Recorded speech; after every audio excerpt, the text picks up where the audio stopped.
अपेक्षा ही दुख का कारण है। तो सबसे ऊंचा कर्म है, सबसे ऊंचा कर्म है। कर्म का भी तो कारण है। कर्म का कारण है हमारा ज्ञान। जिसका जैसा ज्ञान होगा उसका वैसा कर्म होगा। जिसका जितना ऊंचा ज्ञान होगा उसका उतना ऊंचा कर्म होगा। और फलस्वरूप जितना ऊंचा कर्म होगा उतना अच्छा हमारा भाग्य होगा, हमारा जीवन होगा। अगर कर्म सबसे बड़ा है तो कोई भी कर्म सबसे बड़ा है। कसाई भी अपना कर्म करे, मांसाहारी भी अपना कर्म करे, चोर भी अपना कर्म करे। चोर को तो लगता है कि उसका चोरी करना ही कर्म है। अब वो उसका अच्छा भाग्य हो सकता है सिवाय जेल काटने के, सिवाय लाठी पड़ने के। तो जब सत्कर्म करेंगे तो अच्छा भाग्य होगा। और सत्कर्म करने का ज्ञान सत्संग से आता है।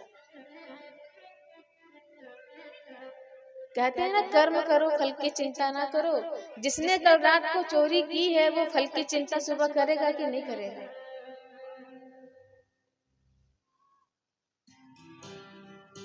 ऊंचा कर्म करने के लिए ऊंचा ज्ञान चाहिए। जैसा हमारा ज्ञान होगा वैसा हमारा कर्म होगा, और जैसा हमारा कर्म होगा वैसा हमारा भाग्य। जो कर्म हम लेकर के आए हैं उस पर हमारा बस नहीं,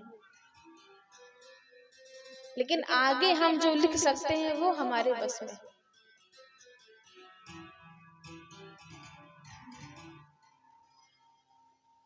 माँ के गर्भ से एक इंसान का जन्म होता है,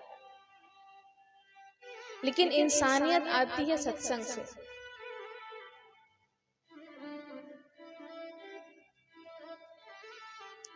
एक बार जून का महीना, एक व्यक्ति जा रहा था रास्ते से, उसको बहुत तेज प्यास लगी।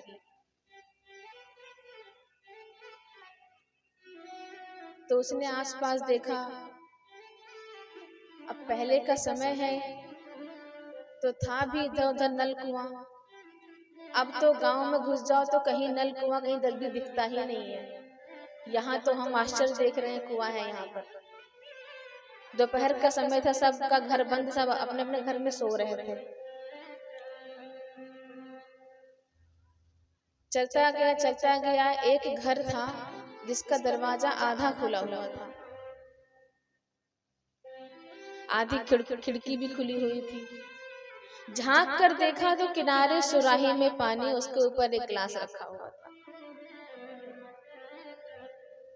प्यास बहुत तेज लगी थी। थोड़ा घर में झांक कर देखा तो एक व्यक्ति कुर्सी पर बैठकर अखबार पढ़ रहा था। व्यक्ति गया,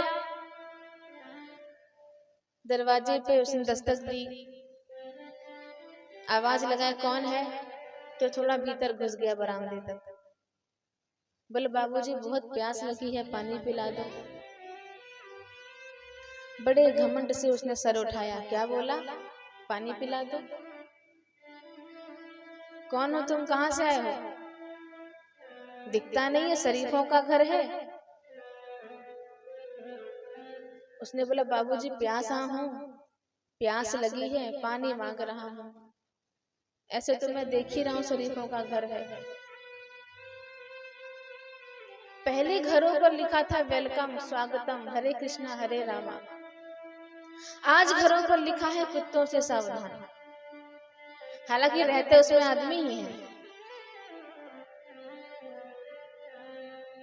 जिस घर पे लिखा है कुत्तों से सावधान उसमें रहते आदमी हैं। जहां ये देखती हूँ मालूम पड़ता है कि कितना नैतिक पतन हो गया है हमारा, कि आदमी आदमी से डर रहा है और आदमी से बचने के लिए अपने द्वार पे कुत्ता रख रहा है।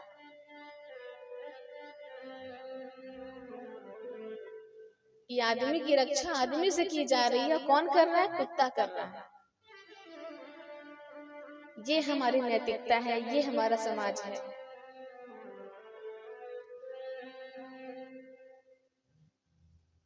उसने कहा, बाबूजी पानी पिला दो, बहुत प्यास लगी है, प्राण सूख रहे हैं मेरे।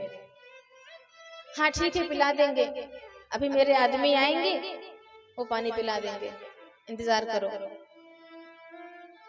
2 मिनट 4 मिनट उसने इंतजार किया, अभी उनके कोई आदमी नहीं आए। बोला बाबूजी बहुत तेज प्यास लगी है, देखो बहुत देर से ढूंढते ढूंढते आपके घर पे आया हूँ, कृपया करके पानी पिला दो, मैं अपना रास्ता देखूं। अरे क्या पानी पिला दो, पानी पिला दो, मैंने कहा ना अभी मेरे नौकर आते होंगे, जैसे ही मेरे आदमी आएंगे पानी पिला देंगे, मेरा सर मत खाओ। वो बड़े भावुक होकर बड़े मीठे स्वर में बोला, बाबूजी थोड़ी देर के लिए अगर आप ही आदमी बन जाओ तो कोई हर्ज है। क्या करेगा वो प्यार भगवान से, क्या करेगा वो प्यार ईमान से, जन्म लेकर गर्भ के इंसान से कर न पाया प्यार जो इंसान से।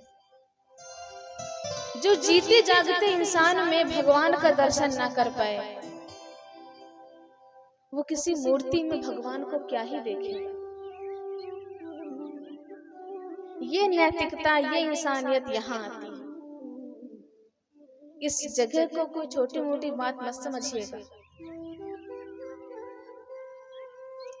सत्संग की बड़ी महिमा है, संतों के संग की बहुत महिमा है।